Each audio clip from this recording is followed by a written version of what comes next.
Hi folks, I know it's been a while since we made a video about the garden or anything, but we're going to do that now. It is Sunday, June 30th, 2019. It's a warm, breezy, beautiful day here in central Virginia. And, well, last year was a kind of a prolonged disaster where it rained and rained and rained, and the garden got flooded like 3 or 4 times, and the rest of it was just too hard on the plant. But you know, the old guys at work say it only rained twice, once for 3 months and then again for 5. So anyway, that's beside the point. Let's look things over. This is our strawberry patch. It was pretty productive this year. I thought they had all drowned it last year because it looked terrible. And I went in the spring and weeded and cleaned them out. But we had good berries, didn't we, love? Yeah, we did. We had one of the biggest strawberries we ever got out of the patch. That thing was big as a golf ball. It was huge. It was beautiful. Now beyond that, we got our Frioles Negros. In other words, black beans. Those are tiny little fart bombs that people put in rice and stuff like that. And they got a lot of punch. But Marcy likes those, and I do too. We put them in rice. Now, we'll walk over here. We'll go see the cabbage. I won't shake too much here. Try to avoid the palsy. Yeah. This is our cabbage. As you can see, we got red and we got green. Now, ignore that little butterfly because what he wants to do is lay his eggs. They want to lay their eggs and little worms and chew up the cabbage. But it ain't going to work because I sprayed them with a bacteria that won't hurt anything else but little nasty little worms. So he can lay all the eggs he wants. These cabbages coming out of here next week because Marcine is going to do us right with some coleslaw. That's right. And of course Lorraine will get a nice fresh head and she'll be happy. And we love to make Lorraine happy. Let's go up here and see the collards. We love Lorraine. Yeah.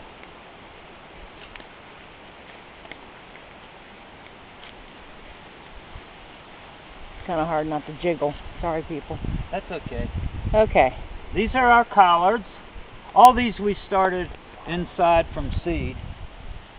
And basically collards, for some of you folks, are basically a cabbage without a head. But they're very tasty. They're about the only cooked green I can stand to eat. They're really good. But we eat them in salads. We just take some of these leaves here, the younger leaves, and shred them up along with the kale, which is what this is. I love that. Yeah.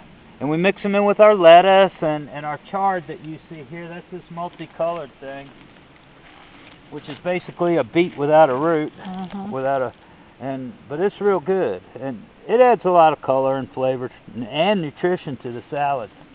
And we have some lingering broccoli here. You can see some of the little buds. I'll go harvest these and we'll mix them in with our salad and just eat them raw because it's good raw and you get all your vitamins and stuff. And you don't. Well, we're going to look at this last little garden. I call these the upper gardens because they're up on top of the hill by the house. And these don't flood, but the bottom ones do. But anyway, what we got here, these are pole beans. They're wax beans, which means they're yellow. It's a very good variety. And we like them because they're pretty and they're easy to pick and snap, and it's very nice. These here are the so it's time to get rid of the lettuce. We'll get alright, we discussed the lettuce and the wax beans and the leafy beans. These are basically green beans that are very purple. They turn green when you cook them. They're called royal burgundy. They grow just like regular bush green beans. They're very attractive. You can see some of the flowers on them. They're kind of purple. Here's some. These will be producing in the next within the next 3 weeks. Everybody else will get green beans, but we're going to have purple ones. They're really pretty, and if you like to blanch your vegetables and freeze them, this is a good variety for you because when you blanch them and they turn green, they're blanched, and they got kind of a built-in indicator there. But they're a nice variety, royal burgundy. And I really like them, and you'll have some fun with your friends. You know, if they've never seen anything like that, you give them a handful and say, "Here, take these home and cook them." Will they stay purple? I don't know. And then they turn green, and they're like, "Wow, what happened?" So, you know, garden fun. But anyway, we'll go see the blueberries, and then we'll go down to the other. Well, these are blueberry bushes. I bought them when they were about this tall at Walmart for about $7 a piece. But they've come a long way in a few years. We've had an excellent crop of blueberries this year. This plant is one of the late plants here. And as you can see, we got good size. They're just starting to ripen. They're going to overlap the blackberries a little bit this year in harvest time. But we've had the sisters out here, and those ladies can go through some berries. When folks come and pick berries, and we can talk and goof off and have a ball.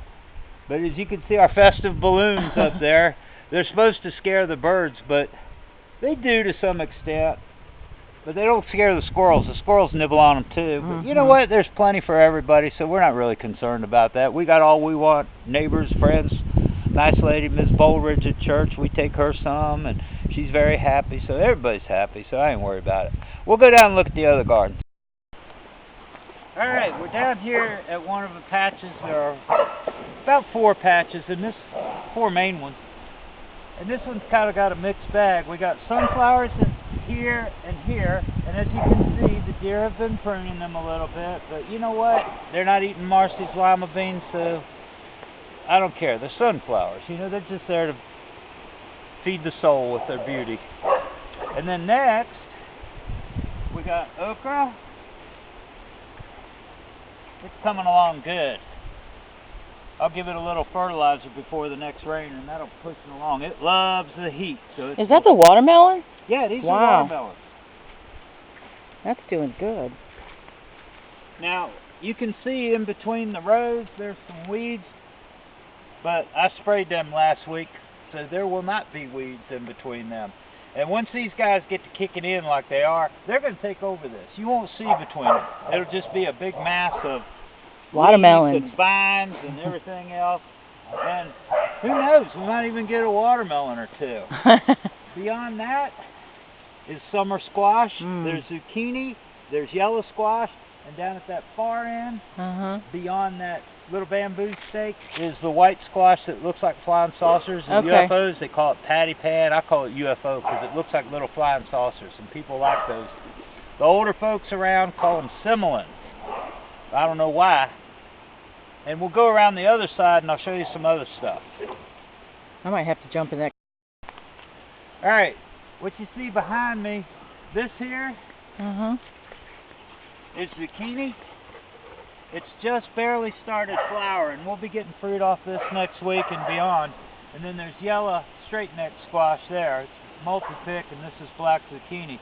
What I've done here, these rows where you see the straw, I've sprayed all these weeds. They'll be toe tagged soon.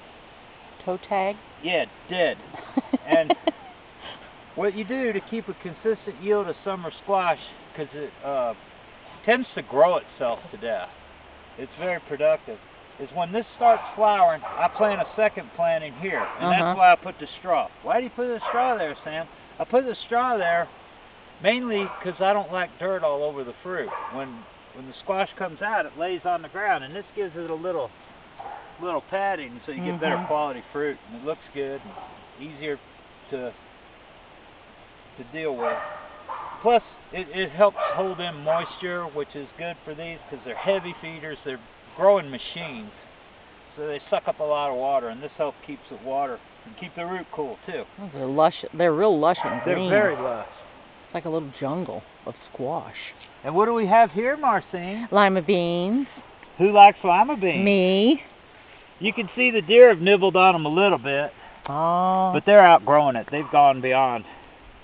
These are Marcy's lima beans. They say they're bush beans. They're Ford Hook 442 or 224, 442. It said bush on the bag, and every year I've got them, I get vines. So I put them on the fence. I'm not falling for that. Over here we have our peppers. Are the deer bothering those at all? A little bit. You can see where they've nibbled on. Yeah, I see some, those too. But they're recovering. They're leafing back out. They'll be fine. You know, there's purple bell peppers, green bell peppers, Hungarians, sweet banana, Jalapeno? cayennes, jalapeno, and I think that's it. If not, I well, think when that's they a fruit, we'll variety. know. These are doing real good. We started all these. They got planted in the little cell packs 1st of April. Mm-hmm. Now we'll go down and look at cucumbers. Behind us is the corn. It's supposed to be, it's June 30th. It's supposed to be knee-high by the 4th of July. I think it's taller than you. I think we're doing okay. Yep.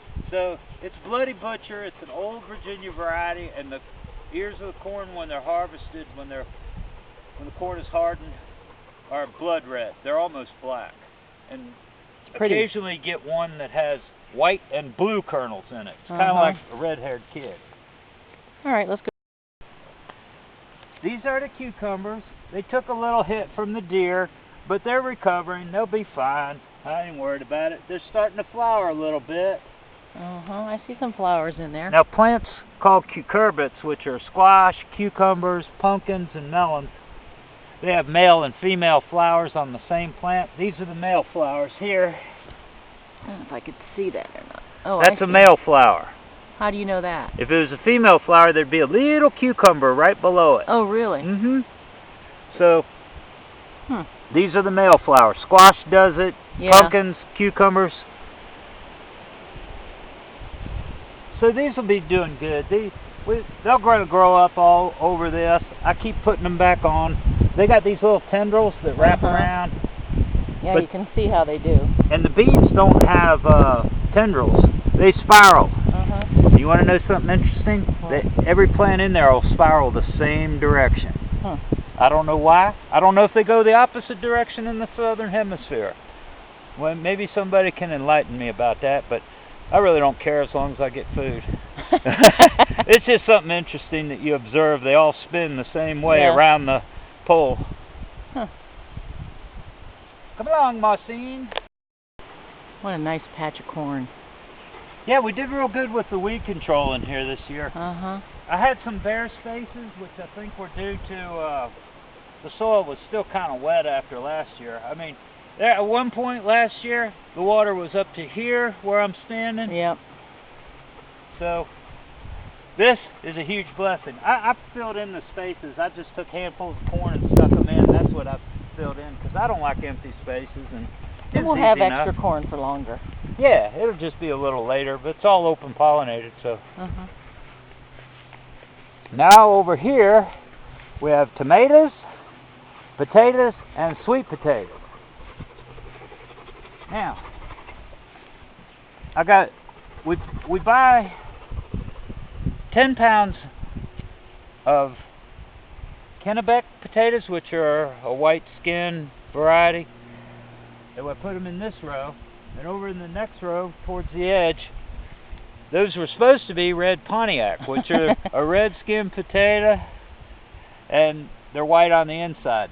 These are different. We'll get to that later. I'll do a little demonstration, and it's kind of freaky, but it's fun. So these are ready to come out of here now. And the strategy here is the sweet potatoes are in the middle, and once they cut loose, they vine everywhere. So by the time they get to spread out over here, I'll have a space for them to go once these taters are out of here.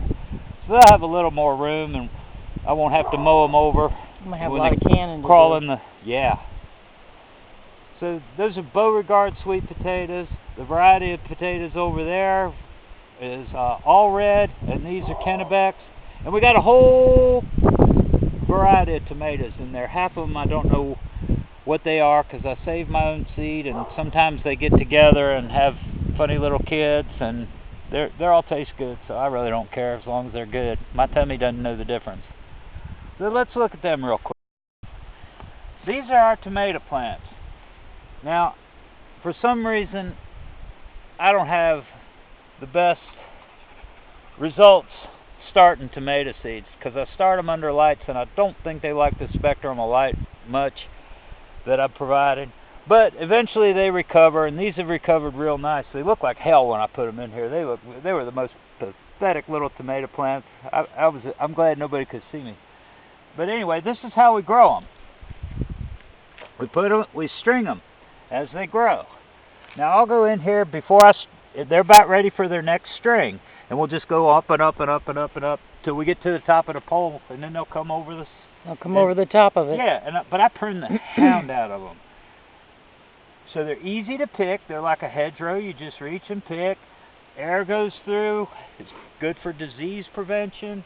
If you got a spray, you got bugs or fungus, very easy to do, and it doesn't take up a whole lot of space. I would recommend this method for people who've got small gardens because you got much more room for other things that you might want to grow. But these are going to need to be pruned and strung next week, probably Wednesday. But they're doing good. They've really come a long way. They're starting to show flowers. I know people now that have got tomatoes that are red. They'll have theirs early, but you know what? I'll have tomatoes in October because I can keep them alive. Theirs will be done. But anyway, I'm a late game player. Let's move on. Okay, so you see our sweet potatoes? There were 200 plants in all. They're doing real good. The deer really like them.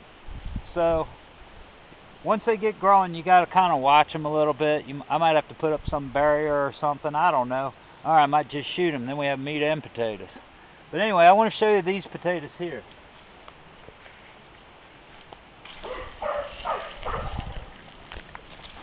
Look here. These are called all red. I got them by mistake because I didn't know we had these where I work. I work at the co-op in Rappahannock, and I thought they were Pontiacs. Cut one of the little ones open. No, I'm going to cut this one open. I'll cut this one open. Now, when I brought them home, they were like this, and you cut them up to make seed potatoes out. Dude, these go in about St. Patty's Day, but here's the big surprise. Watch me cut my finger. Don't do that, please. Look, they pink inside. And yes, we tried it the other weekend, and we had pink mashed potatoes.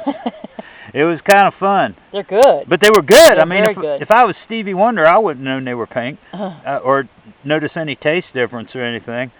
But these are all ready to dig. We're going to be getting these out of here and hauling a bunch to church for folks next Sunday, Lord willing. And they're ready to dig. They need to come out of here because the plants are getting old. They're senescing and falling apart. Once they get to a certain point, they just kind of poop. You can see where they're curling up. Yeah, they poop out. They wear out. And these potatoes did an interesting thing. I wonder if we can find one. I'm going to take these with us.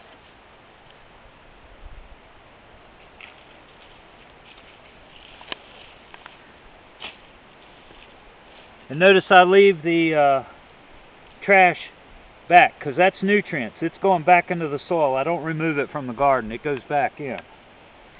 Let's see if we can find something. There's one. Where? Is that it right Yep. there? This is what I want to show. You got it? Yeah. I've never seen a tomato put out set fruit before. What does that look like, Marcine? A potato, you mean?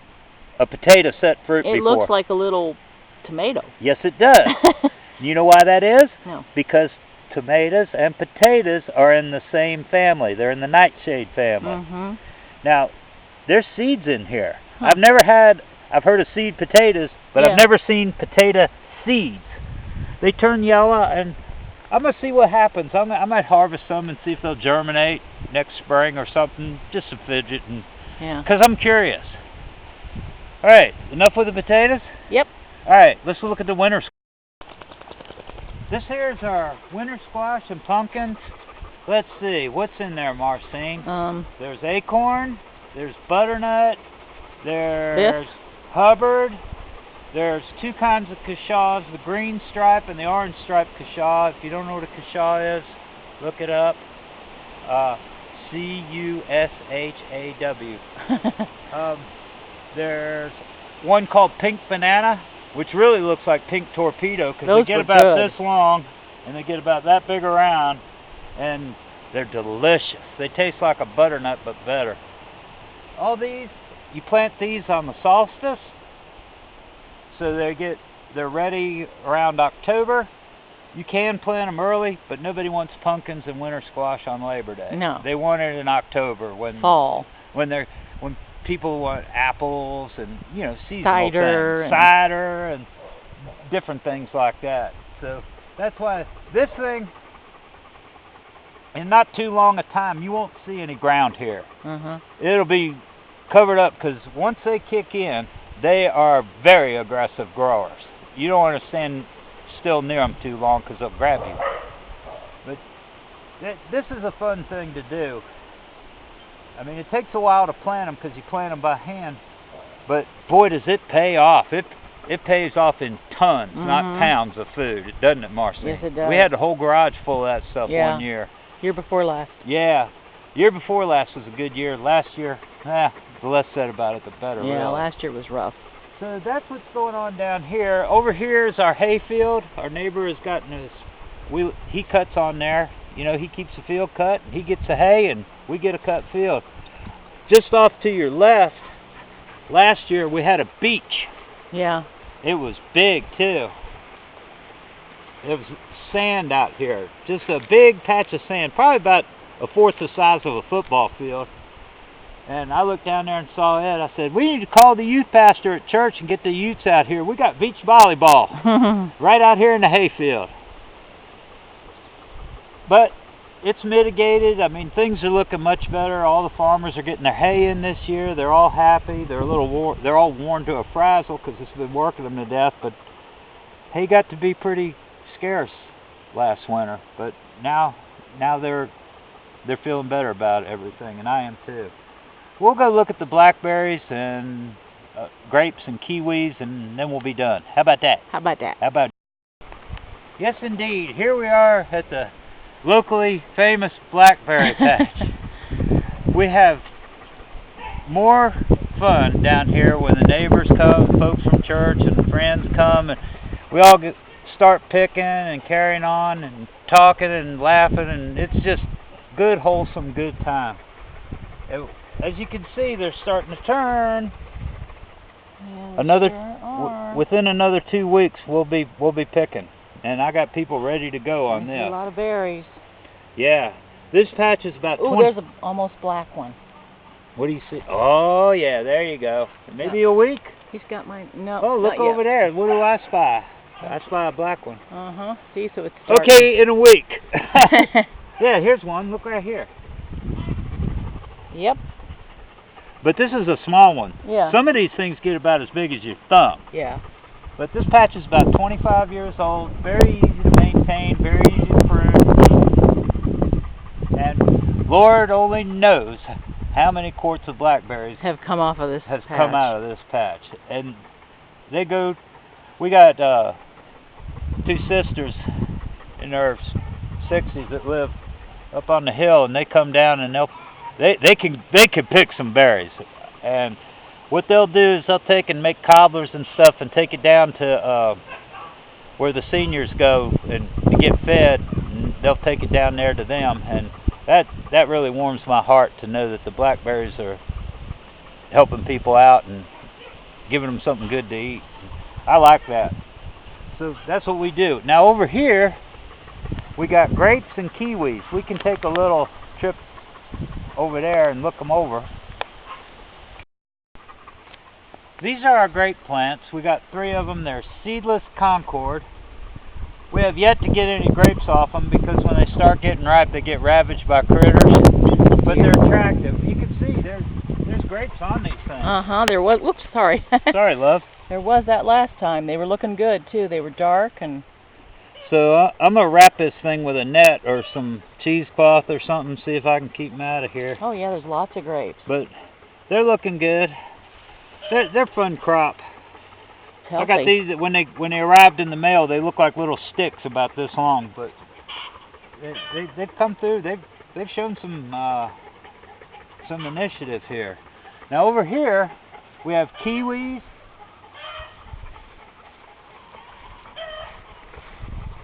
This is an exercise in patience with these kiwis.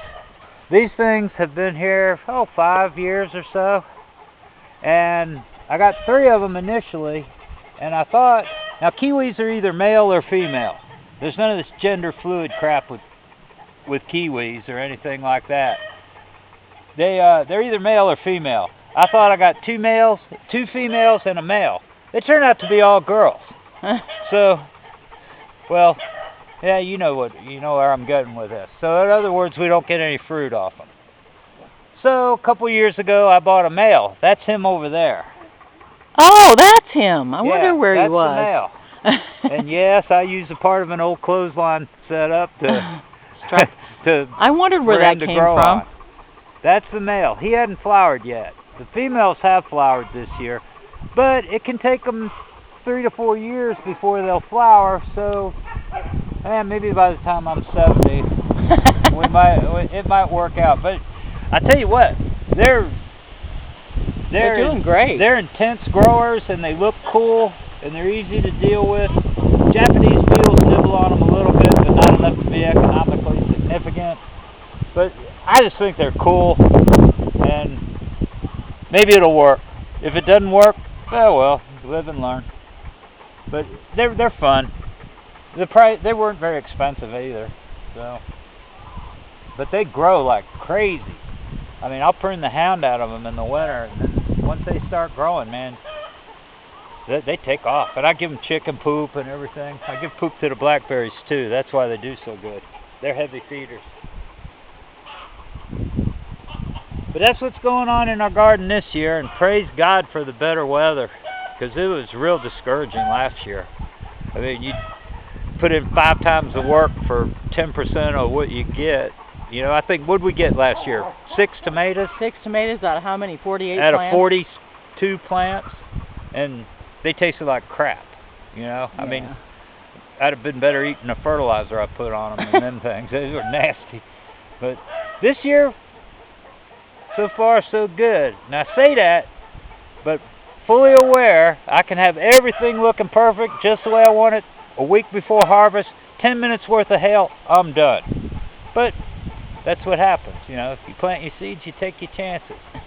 So, but then you get back, you cuss and fuss and feel sorry for yourself for an hour and a half, and then you're back at it.